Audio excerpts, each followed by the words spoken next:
Alors là, c'est la partie du OK oui, partie 2 de la deuxième vidéo que j'avais faite, là. Que OK oui, il a bien fait de se pousser. Donc, c'est la troisième vidéo sur ce commentaire-là que vous voyez. Fait que la dernière vidéo, il finissait avec, genre, on parlait de c'est quoi que le monde font pour se protéger de l'amour qu'ils veulent. OK, ça finissait de même. Fait que là, moi, j'étais petite à ChatGPT. Ben, quand je lis ces choses-là, moi, j'ai quelques points là. Comme choisir des personnes indisponibles qui veulent pas de famille. Ça a été genre un de mes points que c'est comme assez écœurant, là. Je sais pas si j'ai pas le temps, mais c'est parce que ça me tente pas. Ah oui, je sais pas. Ouais, si j'ai pas le temps. Le fait de dire, moi, j'ai pas de temps. OK? Ah là, je dois être guérie à 100% avant d'aimer, là. Ça fait des années, là. Ça fait des années que ça, c'est ma croyance. Je dois être guérie, j'ai peur de mon deuil pour être avec quelqu'un. Tu vois, Marie-Ève, c'est magnifique que tu reconnaisses ces deux points-là parce qu'ils montrent à quel point tu es consciente et honorable avec toi-même. Et honnête avec toi-même. Et ça, c'est déjà de la guérison en action. Regarde ce que ces deux comportements disent en profondeur. Choisir des personnes indisponibles. Souvent, c'est pas qu'on aime les personnes indisponibles, c'est qu'on se sent plus en sécurité avec elles. Parce que tant qu'elles ne veulent pas de famille ou de lien profond, ton cœur peut continuer à désirer sans avoir à risquer d'être comblé, donc vulnérable. C'est un amour à distance émotionnelle. Tu ressens, tu vibres, tu donnes, mais tu gardes le contrôle. Et ton corps dit, je préfère souffrir d'attendre que de revivre l'abandon total. Oh, big time. Je peux voir pourquoi. J'ai continué à parler à Pierre-Luc pendant 6 ans. Aller, retour, aller, back and forth, back and forth. Même si je savais qu'on n'allait pas se rencontrer en personne. J'avais toujours l'espoir.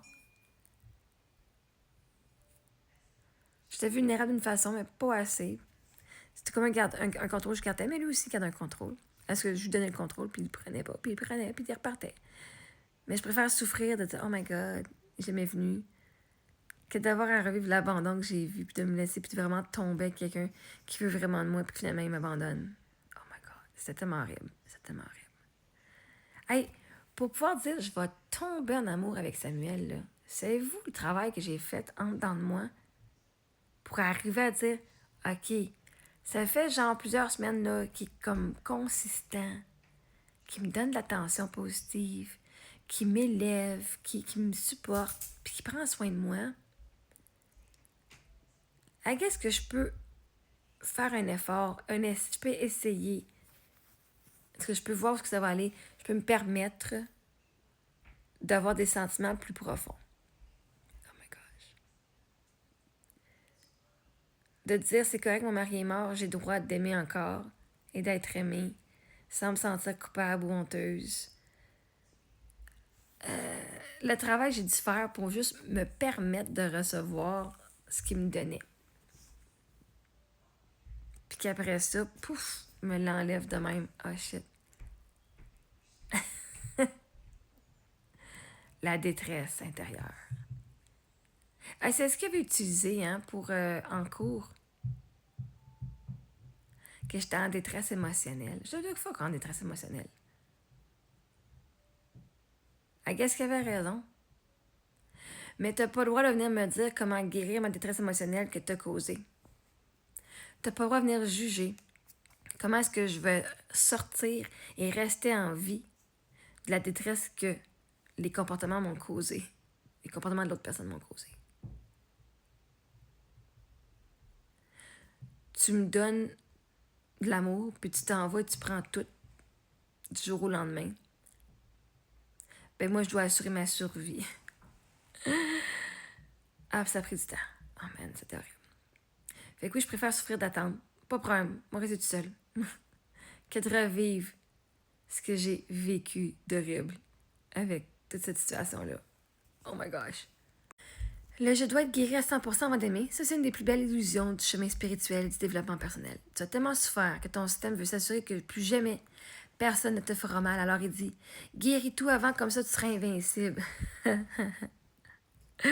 Yeah. Mais l'amour, c'est pas un examen à passer, c'est un espace où on continue de guérir ensemble. Et c'est pour ça que Pierre-Luc, je le laissais revenir dans ma vie parce que je guérissais avec lui. Il a toujours été présent. Même quand il partait, il revenait. Puis je guérissais. J'apprenais des nouvelles choses à mon sujet. Et grâce à Pierre-Luc, j'ai guéri. Grâce à lui. Je l'aimais, ce gars-là. Je l'aime encore. Dans son imparfait, qu'on peut dire. Dans son cheminement. Où est-ce qu'il était dans son cheminement. Puis il m'aimait. Où est-ce que moi, j'étais dans mon cheminement. Puis il n'y avait pas de jugement. que moi, j'aimais ça avec Pierre-Luc, justement, tout ce côté-là.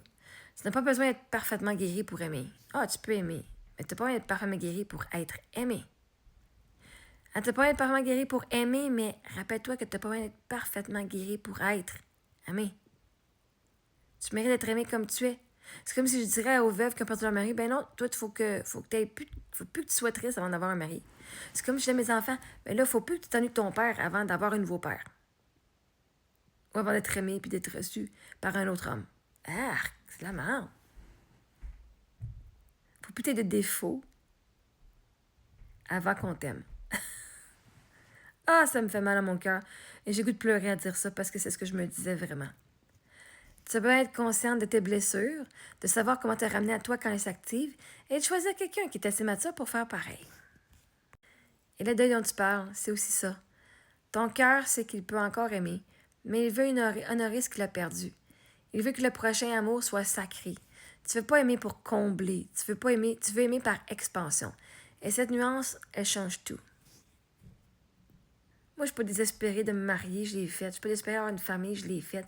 Je paierai pas le premier gars. Je pourrais prendre un café parce que lui veut m'avoir. Ma relation que j'ai, là, c'est comme une relation sacrée, divine. Pour la vie le plus possible, parce que le plus possible. Quand je me donne, je me donne. Si tu veux, je peux te proposer un petit EFT ou un script de reprogrammation. J'ai pas besoin d'être guérie à 100% pour être digne d'aimer et d'être aimée. Veux-tu que je te l'écrive? Et là, je dis oui. Hein? Moi, j'aime ça faire du EFT. C'est du tapotage, OK? L'affaire, là, c'est ça tapote partout. C'est quoi ce tapotage-là? Ben, demandez à ChatGPT, il va vous en faire faire. Puis il va même vous dire quoi dire. Donc, tu peux le faire lentement, avec ta respiration, comme une prière, une reconnexion à ton cœur. T'apportes sur chaque point. Karaté, donc c'est sur le bord de la main. Sommet de la tête, les sourcils, coin de l'œil, sous le menton, clavicule, sous le bras. Pendant que tu dis les phrases suivantes. Allons, je peux être aimé même en guérison. Et là, je vous conseille fortement de le faire. Répétez après moi, OK? Et là, tu tapes en dessous sur ta main, là, sur le côté de ta main. Et là, tu répètes ça. Même si j'ai cru pendant des années que je devais être guérie, complètement guérie avant d'aimer, j'ai choisi d'aimer. On va recommencer, excusez. Là, on va le faire 3 fois. Même si j'ai cru pendant des années que je devais être complètement guérie avant d'aimer, j'ai choisi aujourd'hui de m'aimer tel que je suis, avec mon humanité, ma lumière et mes cicatrices. 3 fois, on veut l'enraciner dans notre cerveau. Même si j'ai cru pendant des années que je devais être complètement guérie avant d'aimer, j'ai choisi aujourd'hui de m'aimer tel que je suis, avec mon humanité, ma lumière et mes cicatrices. Même si j'ai cru pendant des années que je devais être complètement guérie avant d'aimer, j'ai choisi aujourd'hui de m'aimer tel que je suis, avec mon humanité, ma lumière et mes cicatrices. Sur le dessus de la tête, tu tapes. Je me rends compte que cette croyance venait d'une peur. En tes sourcils, la peur d'être un fardeau. Oh boy. Les tempes, OK, coin de l'œil, ça va être les tempes. La peur de faire mal à quelqu'un ou d'être blessé encore. Les joues, sous l'œil, la peur de ne pas être assez prête pour le grand amour. Sous le nez, en haut de ta lèvre. Là. Mais la vérité, c'est que personne n'est jamais guéri à 100%. Sur ton menton, l'amour, c'est aussi un espace de guérison. Ta clavicule. Je peux aimer et être aimé même si j'ai encore des zones sensibles. Sous le bras, je peux être un cœur en guérison et un cœur aimant à la fois. Et là, on refait un autre round. On skip la main, mais là, on va faire la tête. Je relâche l'idée que je dois atteindre la perfection pour mériter l'amour. L'amour, ça vous est donné de plein gré. Pas parce que vous la méritez, parce que la personne vous aime. Au sourcil, je permets à quelqu'un de m'aimer pendant ma guérison. Coin de l'œil, je permets à l'amour de continuer ma guérison. Ah, c'est beau ça. Sous l'œil, je suis humaine, pas un projet à terminer. Ton projet va être terminé quand tu meurs, anyway. Sous le nez, je suis déjà assez. Au menton, je suis digne d'amour aujourd'hui, ici et maintenant. Clavicule, même avec mes deuils, mes blessures et mes forces. Sous le bras, je peux aimer sans être complètement guérie parce que l'amour, c'est ce qui me guérit. Tu peux refaire, tu peux taper sur certains éléments qui fit encore plus pour toi. Genre moi, le fardeau. Hein, j'avais peur d'être un fardeau. Moi, je croyais pas, j'avais peur, je croyais que j'étais un fardeau. Hein? En ce moment, je sais, j'en suis pas un. Et là, après une respiration, je suis un être. Je suis un être en transformation. Je mérite l'amour à chaque étape de mon chemin. Pas juste à la fin. Je permets à l'amour de m'aider à guérir doucement, naturellement. Fait que je vous donne ça à vous pour vous aider, vous, à pas vous pousser d'un grand amour.